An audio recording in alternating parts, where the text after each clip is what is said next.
যুদ্ধকালীন সময়ে ভারতীয় শরণার্থীদের একটি বড় ঢল বাংলাদেশে আসতে পারে। বিশেষ করে মুসলিম জনগোষ্ঠীর অধ্যুষিত অঞ্চলগুলো থেকে মানুষ বাংলাদেশে আশ্রয় নিতে পারে।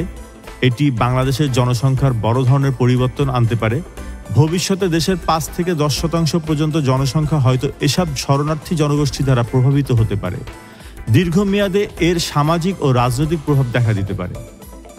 যে কোনো যুদ্ধকালীন পরিস্থিতিতে সবচেয়ে গুরুত্বপূর্ণ বিষয় হলো পর্যাপ্ত খাদ্য, ওষুধ, জ্বালানির সংস্থান। সরকার ও জনগণের উচিত কমপক্ষে ১ থেকে ১.৫ বছরের জন্য এসব জরুরি উপকরণ মজুত রাখা। এতে করে সংকটকালীন সময়ে মানবিক বিপর্যয় অনেক অংশে নিয়ন্ত্রণে রাখা সম্ভব হবে। যদিও বাংলাদেশ সরাসরি যুদ্ধে জড়াবে না, তবুও পরোক্ষভাবে যুদ্ধের অভিঘাত অর্থনীতি, ব্যবসা বাণিজ্য এবং আন্তর্জাতিক কূটনীতিতে বড় ধরনের প্রভাব ফেলবে। বাংলাদেশকে এই পরিস্থিতিতে নিরপেক্ষ অবস্থান বজায় রেখে মানবিক সহায়তা এবং কূটনৈতিক প্রস্তুতিও নিতে হবে।